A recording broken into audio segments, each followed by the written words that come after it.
کہتے ہیں کہ شیش محل وچ کتا بڑیا، شیش محل شیشے دا بنیا ہوا، شیش محل وچ کتا بڑیا، انہوں سمجھ نہ آوے، جس پاسے ہو جاوے انہوں کتا ہی نظر ہی آوے۔ یہ گل سوچا ہی تنوں کل پتہ لگے گا۔ شیش محل وچ کتا بڑیا، انہوں سمجھ نہ آوے، وہ کتا جس پاسے جاوے انہوں شیشے بچوں جس پاسے ہو جاوے انہوں کتا ہی نظر آوے۔ اس واسطے انہوں نے کہا کہ اینو صاف کرنا، اینو شیشہ کر پہلے اینو شیشہ کر، جلے اے شیشہ ہوئے گا نا اس لئے پھر تینوں بھئی ثابت ہے۔ مولا روح فرما رہے ہیں ابو جہل نے حضور کملی والے آقا نو ویکھیا تے نعوذ باللہ خاکم بدن کہندا ہے محمد تیرے جا کو جا کوئی نہیں بنی ہاشم وچ۔ آپ نے فرمایا صدقتا سچ بیان ہے۔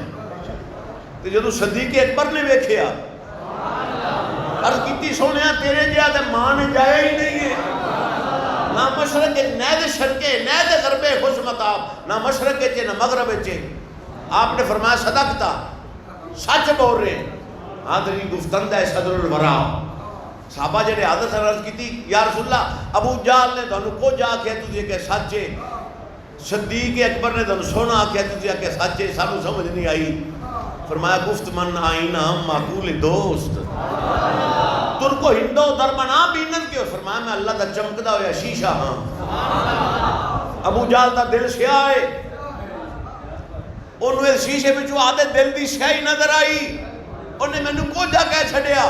ابو بکر دا دل نور ایمان نال منور ہے، انہوں اس دل بچو آدھے